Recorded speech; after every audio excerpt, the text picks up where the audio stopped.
दोस्तों नमस्कार।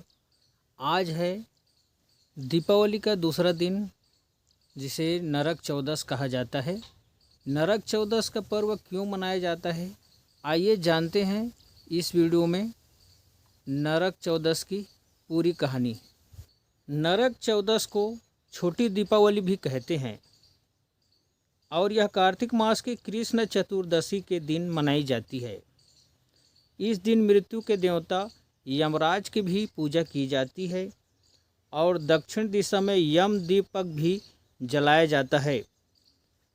दक्षिण दिशा में यम दीपक जलाने से यम देवता आपके परिवार के लोगों को अकाल मृत्यु से बचाते हैं। आइए आपको बताते हैं कि नरक चतुर्दशी क्यों मनाया जाता है। नरक चतुर्दशी कार्तिक मास की चतुर्दशी को मनाते हैं। इसे छोटी दीपावली, रूप चौदस, नरक चौदस और काली चौदस के नाम से भी जाना जाता है। कार्तिक मास की कृष्ण चतुर्दशी के दिन ही भगवान श्री कृष्ण ने नरकासुर नामक राक्षस का वध किया था। इसलिए इस दिन को नरक चतुर्दशी भी कहा जाता है। उनकी जीत का उत्सव भी दीप जलाकर मनाया जाता है, इसीलिए इसे छोटी दीपावली कहते हैं। आइए आपको बताते हैं नरक चतुर्दशी की कथा, कैसे भगवान श्री कृष्ण ने नरकासुर राक्षस का वध किया था। नरकासुर चतुर्दशी की कथा इस प्रकार है। पौराणिक कथा के अनुसार भगवान श्री कृष्ण अपनी पत्नियों के साथ द्वारका में रहते थे।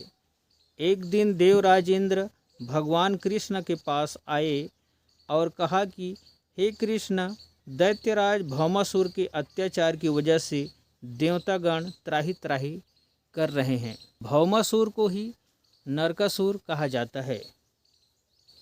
क्रूर भौमासुर ने वरुण का छत्र, आदिति के कुंडल और देवताओं के मणि छीन ली थी और वह तीनों लोगों का राजा बन गया था। भौमासुर ने पृथ्वी के कई राजाओं और आमजन की कन्याओं का भी हरण कर लिया था और उनको बंदी गृह में डाल दिया था। देवराज इंद्र ने यह बात श्री कृष्ण को बताई। उसने श्री कृष्ण से कहा, कृपया करके इन तीनों लोगों को उस क्रूर राक्षस से बचाइए। देवराज इंद्र की बात सुनकर भगवान श्री कृष्ण अपनी पत्नी सत्यभामा के साथ गरुड़ पर सवार होकर प्रयाग ज्योतिषपुर पहुँचे, जहाँ क्रूर भौमासुर रहता था। भगवान कृष्ण ने पहले अपनी पत्नी की मदद से मूर नामक दैत्य के साथ उसके 6 पुत्रों का वध कर दिया।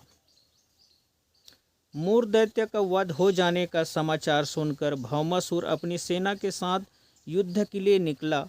भौमासुर को शाप था कि वह स्त्री के हाथों मारा जाएगा, इसलिए भगवान कृष्ण ने पत्नी सत्यभामा को सारथी बनाया और युद्ध के अंत में सत्यभामा की मदद से भौमासुर का अंत कर दिया। इसके बाद भौमासुर के पुत्र भगदत्त को अभय का वरदान देकर प्रयाग ज्योतिष का राजा बना दिया। भगवान श्री कृष्ण ने जिस दिन भौमासुर का वध किया था, उस दिन कार्तिक मास के कृष्ण पक्ष की चतुर्दशी तिथि थी, इसलिए इस तिथि को नरक चतुर्दशी के नाम से जाना जाता है। इस दिन भगवान श्री कृष्ण ने न सिर्फ नरकासुर का वध किया, बल्कि उसकी कैद से लगभग 16,000 महिलाओं को मुक्त भी करवाया था। इसी खुशी के कारण उस दिन दीपक जलाए गए और चारों तरफ दीपदान भी किया गया। नरकासुर की मृत्यु के बाद भगवान श्री कृष्ण के शरीर पर पड़े रक्त के छींटों को साफ करने के लिए उन्होंने स्वयं तेल से स्नान किया था। यही वजह है कि तब से इस हमेशा से शरीर पर तेल लगाकर स्नान करते हैं और उपटन भी लगाते हैं। नरक चतुर्दशी हिंदू धर्म में क्यों महत्वपूर्ण है? इस दिन प्रातःकाल या सायंकाल चंद्रमा की रोशनी में जल से स्नान करना चाहिए। इस दिन विशेष चीज़ का उपटन लगाकर स्नान करना चाहिए। जल गर्म न हो तो ताज़ा या शीतल जल होना चाहिए। ऐसा करने से न केवल अद्भुत सौंदर्य और रूप की प्राप्ति होती है, बल्कि स्वास्थ्य की तमाम समस्याएं भी दूर हो जाती है। इस दिन स्नान करने के बाद दीपदान भी अवश्य करना चाहिए।